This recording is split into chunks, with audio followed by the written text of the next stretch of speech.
Tem aí quanto? 120 anos de aviação? Se foi os Wright Brothers, é 1903. Se foi, de acordo com o Palhares, o Santos Dumont, é 1906. Temos uma polêmica. E ontem tivemos Palhares aqui e ele citou o Lito. Falou, o Lito teve aqui nesse programa e eu vou refutar o Lito, porque ele é um defensor do Santos Dumont como o pioneiro. O primeiro, né? É o primeiro. E ele trouxe... Tá aí, vocês assistam aí, deve ter um corte sobre isso, ele falando dos jornais lá do... Você lembra qual que era o jornal? Science, American Science. É, alguma coisa assim, né? Daily Science, coisa assim. sei lá. Ele guarda, ele tem um arquivo grandão, né? Mas ele não tem o jornal de Dayton, que é tem uma nota. Isso tá na biografia, inclusive, dos irmãos Wright. Isso tá na biblioteca também. Um jornal local. Um jornal local acompanhou... que fala dos Wright Brothers, que eles voaram com a máquina e que foi presenciado. Aí tem o nome das pessoas lá, que era pouquinho que viam mesmo. Entendi. E, pô, a história é interessante. Por exemplo, a gente tá aqui nessa data, que é quanto? 4, 5? Já é 4? Hoje? Então, pô, eu não sei data. Dia 3, Ninguém sabe mais data, né? 3 de maio. Abril. Maio. Abril? Nossa, é maio, verdade, maio, verdade. 3 de maio. Na mesma hora, eu tô na sua frente. O que eu tô vendo aqui atrás é o Fofão, é o México, é uma geladeira toda pintada. O que você tá vendo é outra coisa. Então, se você for descrever como que é esse dia hoje, você vai descrever o que você tá vendo. Eu vou descrever o que eu tô vendo e vai ter disparidade. Quando a gente leva isso lá para 1903, em que a França era o centro do mundo, era o top assim de evolução, de tudo acontecia na França. Os Estados Unidos eram um curral de fazenda, era um país atrasado pra caramba. Então, pô, o Santos Dumont, por que ele foi para Paris e não foi para os Estados Unidos? Porque não tem nada nos Estados Unidos para fazer. Então ele vai para Paris, é o centro do mundo, é onde tudo acontece e tudo é noticiado. Os prêmios lá, né? Os prêmios. E aí, nos Estados Unidos tem os bonecos lá que estão tentando fazer avião com peça de bicicleta, fazer o negócio voar com muito estudo, muito método científico. E 60 centímetros catapultado não faz muita diferença. Assim, porque entre 1903 e 1906 passaram 3 anos até o primeiro voo do Santos Dumont, documentado, filmado, tudo beleza. Os Wright Brothers queriam esconder o bagulho. E quando você quer esconder para vender uma patente, ninguém vai ver mesmo. Então como é que você vai noticiar um negócio que você não viu? O que não quer dizer que eles não tenham voado. Entendeu? É isso que é difícil de provar. O lance de ser catapultado agora, não faz diferença? Não faz diferença. Não? Que na verdade não é uma catapulta aqui. Catapulta seria um negócio para deixar eles pegarem mais velocidade, é isso? Eles... O que acontecia com os Wright Brothers? Eles iam para Kitty Hawk. Não confundiu os irmãos Wright com os irmãos Weintraub, né? Que... é bom. Não inventaram o avião, né? Inventaram outra coisa. Tá dando um rolo aí absurdo, né? Eles precisavam... Pô, tá no início, ninguém voa com mais pesado que o ar. Já existia planador. Planadores já voavam. Balão já existia. Existiu dirigível. O Santos Dumont foi pioneiro. Isso aí Opa, Santos Dumont foi o rei dos dirigíveis. Ele foi o primeiro que fez o balão dar uma volta na Torre Eiffel e voltar para o mesmo lugar. E por isso ele foi tão aclamado. O Santos Dumont, se existisse tipo a revista Times, ele seria a capa da Times assim, por vários anos seguidos. Porque ele era o cara do mundo. O mundo conhecia o Santos Dumont. Entendi. Souvenirs que vendiam na França tinha a cara do Santos Dumont. Ele era famoso nesse nível? Ele era o top das galáxias. Ele era o Elon Musk da época. Era o Elon Musk da época. E genial. Aí eu já me perdi que eu ia falar do... Você tá falando do balão, né? Que ele foi o primeiro que... E a gente tá falando de catapultar. Da catapulta. Então, Já tinha balão, dirigível... Já tinha planador. Planador Lilienthal. É um tipo ultraleve. Pensa no ultraleve. Mas não tem motor. E ele voa. Mas como ele chega até lá em cima? Não, o cara sobe no morro. Asa Delta. Não tem motor e você fica voando ali na... Então, já existia planador. Qual que era o lance? Era botar sair do motor. Solo, botar o motor. Se você criar assim, ó, você tem que sair do solo por meios próprios e voar tantos metros. Então, o Santos Dumont foi o primeiro a fazer isso. Tá. Mas se for um veículo motorizado mais pesado que o ar. Aí os irmãos Wright foram... Tá. E aí é o seguinte, eles levavam essa parafernália deles para Kitty Hawk, que ventava muito, porque eles precisavam de muito vento. Lembra que a gente estava falando do vento no nariz? Então eles precisavam de vento. E eles faziam o avião descer a duna. E aí, no início era meio difícil, porque eles não tinham roda naquele avião, era tipo de esqui. Aí eles resolveram inventar um trilho. E aí eles montavam um trilho, né, eles primeiro iam lá com o dedinho, né, falando, tá ventando pra cá. Aí começava a montar o trilho. Aí demorava 2 horas pra montar o trilho. Quando eles terminavam, o vento tinha mudado de direção. Os caras. E aí eles tiveram a ideia assim, vamos fazer então uma espécie de catapulta pra acelerar a gente no trilho. Que aí, independente do vento, a gente vai ter o vento relativo e vai conseguir sair do chão.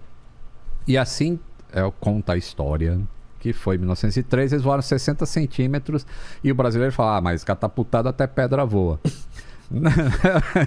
Porque o argumento é bem legal. Catapultado é uma coisa que batia neles e ia um elástico? Não, é um elástico, assim, ele ganha velocidade e vai. E aí, se você jogar uma pedra, ela também voa por um determinado tempo, né?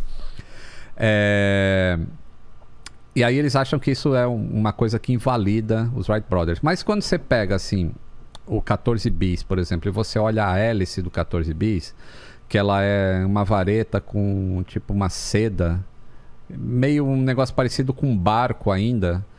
Porque o Santos Dumont já, inclusive algumas coisas ele trouxe da navegação para aviação. E você olha a hélice que já existia no avião dos Wright Brothers, aí você vê que é muita diferença já nessa época. A deles é mais avançada? A deles já é um aerofólio mesmo. Eles fizeram um dos primeiros túneis de vento para conseguir analisar como é que o vento se portava em cima da asa. E tem muito documento científico disso, sabe? Entendi. Mas a maioria das escolas do Brasil não falam dessa parte, como o resto do mundo não fala de Santos Dumont hoje em dia.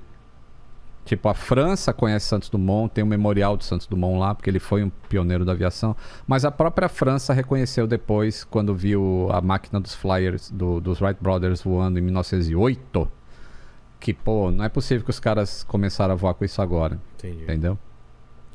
Eu, inclusive, perguntei para um português outro dia, tem um português que eu sigo no Twitter. Eu falei, como que dá aula aí em Portugal? Quem que é o pioneiro? Wright Brothers. Ah, é? Falei, nem em Portugal, que é o nosso, né, país irmão ali, o Santos Dumont é considerado pioneiro.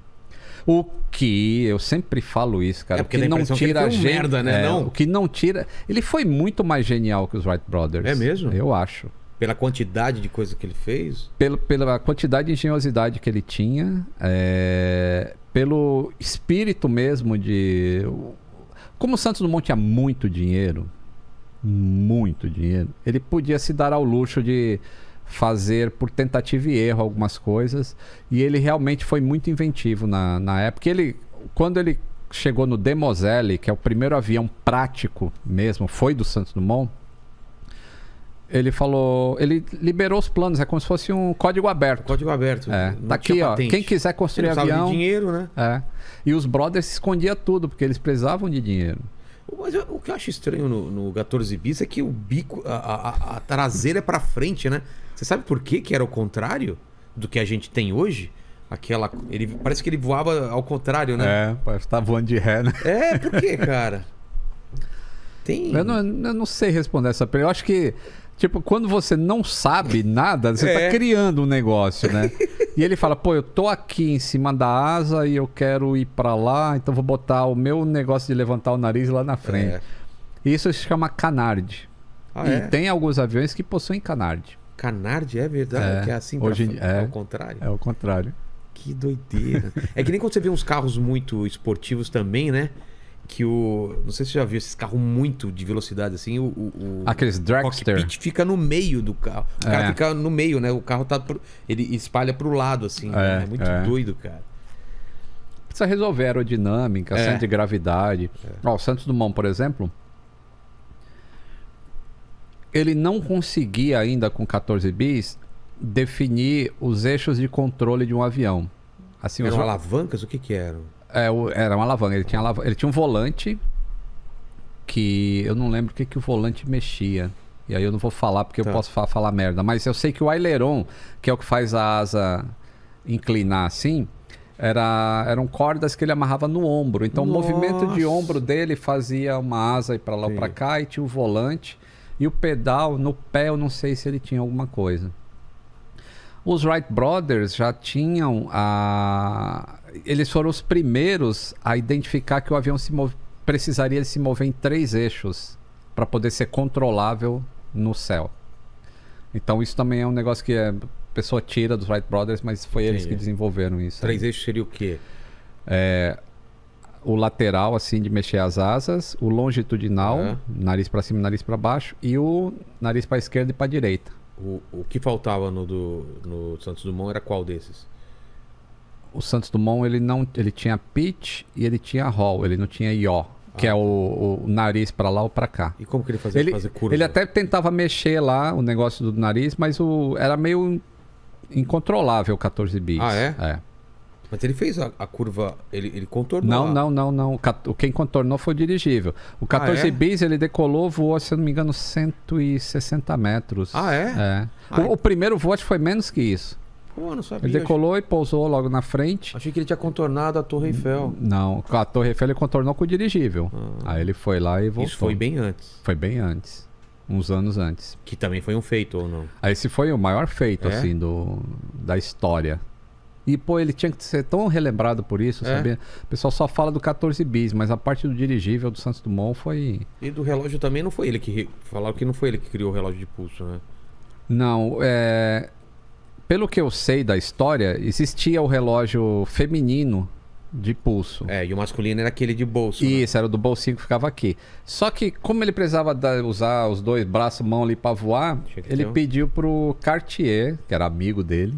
Aliás, olha o círculo de amigos do Santos Dumont. O cara era amigo do Cartier, o Cartier, né? E pediu pro Cartier fazer um daquele tipo que ele pudesse usar no braço. E aí surgiu o relógio de pulso. E como ele era extremamente famoso, era trending, né? Por que o Santos Dumont tá usando? Que era um igual. No Twitter da época, todo mundo comentando assim. Ele ia pra hashtag, ia pro Trending Topics lá. E aí todo mundo começou a querer um relógio igual ao do Santos Dumont. E tem um modelo Cartier Santos Dumont. É mesmo? Até hoje. Olha só. Que custa umas fortunas aí.